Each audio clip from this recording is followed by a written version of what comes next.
जय श्री कृष्णा मित्रों, आप सुन रहे रिबोन। अब तक आपने पढ़ा कि जीशान जो कि दूसरा जन्म लेकर इस नए माहौल में आया है वो सब कुछ सीखना समझना चाहता था और वो सीख रहा था। अब आगे भाग दो। यहाँ के लोगों के पहनावे, रहन सहन, इमारतों की डिज़ाइन और फर्नीचर से वह अंदाजा लगा चुका कि यह बहुत अलग दुनिया है जो कि 21वीं सदी से बहुत पीछे है, इतनी कि यहाँ अब तक लाइट भी नहीं आई है। मैं नए जमाने का हूँ, पता नहीं ये पुरानी सोच के लोग मुझे समझेंगे कि नहीं। जीशान ने सोचा। अपने भविष्य के बारे में सोचते हुए तो कभी अपनी माँ की बातें सुनते हुए दिन बीतता गया और रात का समय होता जा रहा था। लावण्या अंधेरे आसमान में तारों को देखने के लिए बालकनी में चली गई। जीशान इस मौके का फायदा उठाकर बाहर के माहौल को समझने लगा। घर की बाउंड्री के बाहर भेड़ें खेतों में चर रही थीं। एक बड़ी पत्थर की सड़क थी जो हवेली के मुख्य द्वार से शुरू होकर दूर तक फैली हुई थी। सड़क के दोनों तरफ हरे भरे खेत थे जहां खेती की जा रही थी और दूर से बाएं तरफ एक जंगल दिखाई दे रहा था। वाओ सो नाइस, यह एक बहुत खूबसूरत जगह है, जैसे कोई हिल स्टेशन। जीशान खुद से बोला और उसने अपनी नज़र आसमान की ओर घुमाई।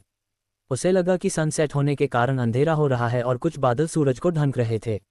ओह नो, ये अंधेरा रात का नहीं, जीशान खुद से बोला। तभी उसे एहसास हुआ कि कुछ गड़बड़ है। यह अंधेरा रात के अंधेरे की वजह से नहीं बल्कि बादलों के बीच से किसी चीज़ के आने की वजह से था। वह चीज़ तेज थी और करीब आती जा रही थी। ची, और तभी उस शांत जगह में एक तेज आवाज़ गूंजी। जीशान ने ध्यान से देखा, यह आवाज़ आकाश में दिखाई देने वाली उस अजीब सी चीज़ से आ रही थी। और तभी एक काले पंख वाला कोई जानवर बादलों से नीचे उतरा और हवेली की दीवार के बाहर बकरियों के झुंड की ओर तेजी से बढ़ा। ये बहुत बड़ा कोई जानवर था और इसके काले रंग के बड़े बड़े पंख थे। उसकी स्पीड इतनी तेज थी कि जीशान का सर घूम गया। वो ड्रैगन भेड़ बकरियों को खाना चाहता था। पर अचानक से दीवार एक अजीब सी चमक से जगमगा उठी। इससे पहले कि वो ड्रैगन जैसा जानवर हमला करता, किसी ने उस पर हमला किया और एक काला धुआं छोड़ा और अंधेरे में एक और तेज दहाड़ और दर्द भरी आवाज़ गूंजी। ड्रैगन घायल हुआ और जल्दी से आसमान की ओर भागा और वहां खड़े आदमी मीसान को घूरने लगा। उसके पेट से धुआं निकल रहा था, मानो किसी खुले घाव से खून निकल रहा हो। उस आदमी मीसान ने ड्रैगन को घायल कर दिया था। जाते जाते ड्रैगन ने सांस अंदर खींची और फिर लाल लाल जीभ को बाहर कर एक भाले जैसी लाल तरंग महल पर फेंक दी। उन तरंगों को देख लावण्या एकदम फ्रिज हो गई, जबकि जीशान कुछ भी समझने में नाकाम रहा। इससे पहले कि लपटे बाहरी दीवारों तक पहुंचे, जीशान को वो अजीब सा इंसान मीसान दिखाई दिया। उसने अपना दाहिना हाथ उठाया और कुछ बुदबुदाया, तभी वो तरंगे जैसी किसी चीज से टकराईं और गायब हो गईं। मिसान एक बूढ़ा आदमी था और उसके लंबे बाल हवा में झूल रहे थे। उसने एक बड़ा सा चोगा पहन रखा था। उसने ड्रैगन की आंखों में देखा और उसके बाद ड्रैगन तेज गति से जंगल की दिशा में आकाश में भाग गया। लावण्या अभी भी डर से जमी हुई थी और तभी जीशान की रोने की आवाज़ से वह हकीकत में लौट आई। उसने जीशान को गोद में उठाया कि एक तभी गहरी आवाज़ सुनाई दी उसे। तो यह मेरा पोता है, सही कहा ना मैंने लावण्या? जी पिताजी, लावण्या मुस्कराते हुए बोली। ओह क्या था ये सब? जीशान खुद से बोला। जीशान पिछले जीवन में एक मॉडर्न 21वीं सदी का लड़का था और इन आत्मा वगैरह से उसका दूर दूर तक कोई नाता नहीं था। पिछले जन्म में वो साइंस और रियलिटी को मानता था और इस जन्म में जैसे उसकी आंखें फैल गई थी ये जादू, आत्मा और ड्रैगन देख के, रंग और कारनामे देखकर। जब से उसने उस बूढ़े आदमी मीसान को देखा जो कि शायद उसके दादाजी थे और वो अचानक कहीं से भी प्रकट हुए थे और ये सब देख जान वो अजीब सा हो गया था। ओह गॉड प्लीज़ हेल्प मी, क्या है ये सब? कुछ अजीब सा दिखाई दिया और एक वो भेड़ बकरियों के पीछे जा रहा था और ड्रैगन बन गया। ओह गॉड, तो इस दुनिया में ड्रैगन हैं? फिर दीवार में आग लगी और ड्रैगन को चोट लगी, है ना? यही हुआ था ना? जीशान खुद से सवाल जवाब कर रहा था। फिर ड्रैगन को गुस्सा आया और वह हम सबको जलाना चाहता था। तभी वह जादुई आदमी यानी मेरे दादाजी ने उसे उड़ते समय एक हाथ से रोक लिया और फिर ड्रैगन को वापस जाने को मजबूर कर दिया। जीशान खुद से बोला। हाँ यही हुआ था। भले मैं बच्चा हूं पर समझता हूं सब। और इतना सोचने के बाद जीशान ने अफसोस से सर हिलाया। मैं कहाँ आ गया दूसरा जन्म लेकर। यह आदमी इंसुलेट फ्लायर है और ड्रैगन से लड़ सकता है, और ये लोग चाहते हैं कि मैं इनकी रक्षा करूं, या इनसे खुद की। उनके दिमाग में क्या चल रहा है? अगर वे चाहते हैं कि मैं अपनी रक्षा करूं तो इसका मतलब है कि मुझे एक दो चीज़ें सीखनी चाहिए।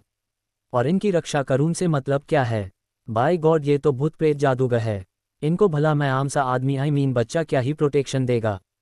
जीशान का दिमाग कंप्यूटर की तरह चल रहा था। मीसान की आवाज़ सुन और लावण्या के मिसान की तरफ चलते देख जीशान ने सोचना बंद कर दिया। हाँ पिताजी, ये जीशान है, युवान का बेटा और मेरा अपना बेटा। अपना सिर नीचे करके लावण्या धीरे धीरे जीशान को लिए मीसान के सामने आ गई ताकि वह बच्चे को बेहतर तरीके से देख सके। शायद लावण्या इस मौके का उपयोग करके अपने बेटे जीशान के लिए कुछ बेहतर की उम्मीद कर रही थी। शायद उसे सेवक की जगह सलाहकार बनाना चाहती थी, या शायद वो मीसान से डर गई थी।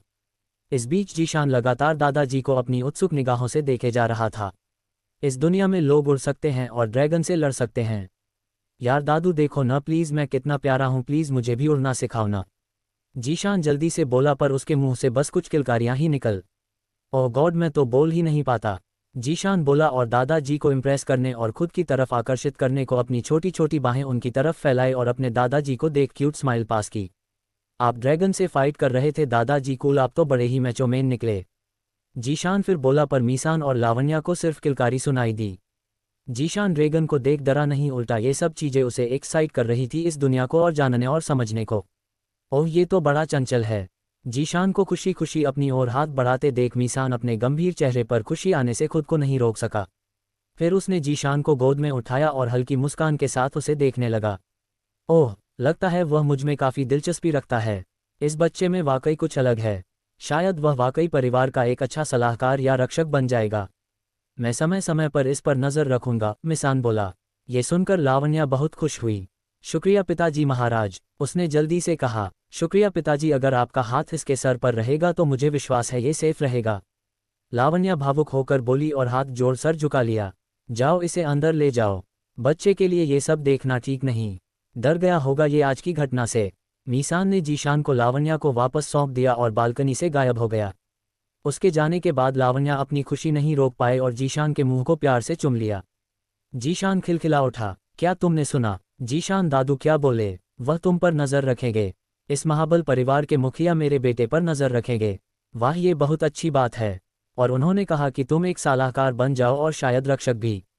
ये भी अद्भुत है। न केवल मेरे बेटे को एक शक्तिशाली व्यक्ति द्वारा सुरक्षा दी जाएगी, बल्कि वह जीवन भर के लिए युद्ध के मैदान से भी दूर हो सकता है।